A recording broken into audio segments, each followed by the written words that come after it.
नमस्कार मित्रों, आपका पुनः स्वागत है लघु कथा ऑडियो बुक में।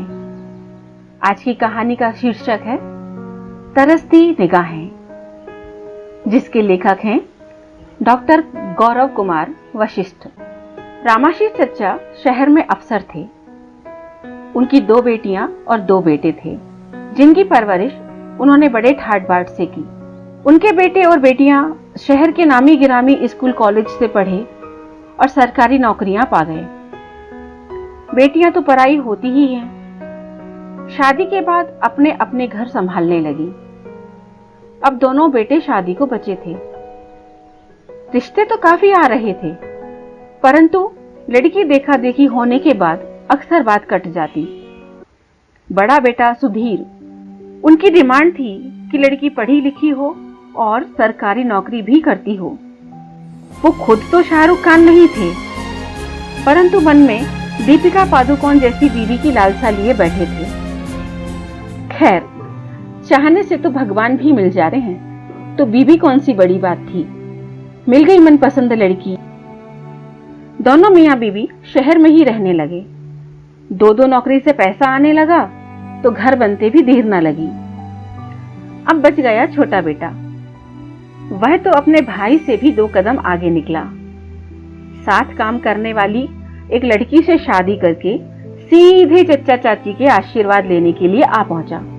रामाशीष चच्चा थोड़ा कसमसाए, लेकिन चाची के समझाने पर मान गए। ऐसे करने के लिए अपने छोटे बेटे को मन से उतार चुके थे चच्चा। एक दिन छोटा बेटा भी अपनी पत्नी को लेकर चलते बना। चच्चा जब तक नौकरी किए अपना मकान ना बना पाए शहर में। और बनाते भी कैसे? सारा पैसा तो अपने बच्चों की परवरिश में लगा दिया था।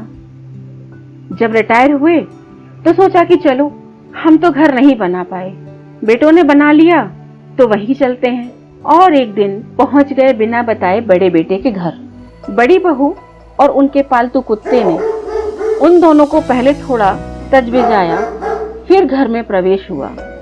चाची को थोड़ा बुरा लगा, पर चच्चा ने उन्हें समझाया, अरे बहू घर में रही ही कितना दिन है जो झट से पहचान जाती हमें। चाय बिस्कुट मिला नाश्ते में, पर भोजन नसीब हुआ बेटे के ऑफिस से आने के बाद। चाची का कलेजा तब और फट गया जब बहू को बेटे से कहते सुना कि चच्चा चाची के सोने की व्यवस्था कुत्ते की रहने वाले कमरे में कर दूं। चच्चा को जब इस बात की जानकारी हुई, उन्होंने अपना बोरिया बिस्तर समेटना ही उचित समझा। अरे, इतनी रात को जाओगे? चाची ने विस्मय से पूछा। हाँ, तो रह लिए ना? शौक पूरा हो गया आपका? और लगाओ रट, बेटे के यहाँ जाएंगे, बेटे के यहाँ जाएंगे। रामाशीष चच्चा थोड़ा खींचते हुए बोले। अरे, सुधीर पूछेगा तो? चाची ने आशंका जताई। चच्चा खामोशी पूर्वक सामान लगाते रहे।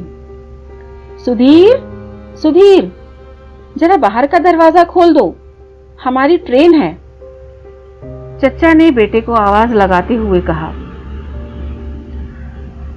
अभी इतनी रात को कहां जा रहे हैं?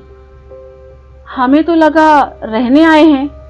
तो रह लीजिए 2-4 दिन, बेटे ने अपनी मनः स्थिति दर्शा दी।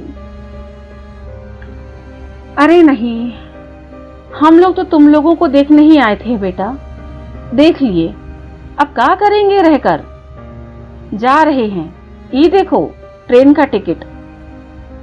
रामाशीष चच्चा ने आने वाला टिकट आधा छुपाते आधा दिखाते हुए कहा। बहू कहाँ है? तनी आशीर्वाद दे देते, चाची ने घर में झांकते हुए कहा। वो सो रही है, सुधीर थोड़ा असहज होते हुए बोला। बेटे को आशीर्वाद देकर चच्चा चाची विदा हो गए। आखिर कितने दिन शहर के मकान का किराया देते। कुछ दिन बाद दोनों ने अपना मन बनाया और गांव लौट आए। दिन बीतने लगे। दोनों खुद ही बनाते, खुद खाते और आपस में ही अपना दुखड़ा रो लेते। एक दिन रामाशीष चचा सीढ़ी से फिसल गए, पैर फ्रैक्चर हो गया। गांव वाले जैसे तैसे डॉक्टर के पास ले गए, प्लास्टर चढ़ा और चचा बेड पर आ गए। बुढ़ापे का फ्रैक्चर जल्दी थोड़े ना जुड़ता है, समय लगने लगा। बेड पर पड़े पड़े बेडसोर हो गया, पूरी कमर और धीरे धीरे पीठ की तरफ फैलने लगा। स्थिति चिंताजनक होने लगी। चाची अपने बेटी बेटियों को खबर भिजवाई, पर न बेटों को फुर्सत थी न बेटियों को। किसी तरह फुर्सत निकालकर एक दिन छोटी बेटी आई, तब जाकर मलहम पट्टी का काम सुचारू रूप से होने लगा। चाची भी पति की दशा देखकर कमजोर सी होने लगी। आखिर कमजोरी इतनी हुई कि चचा की याददाश्त शरीर के साथ साथ कमजोर पड़ने लगी।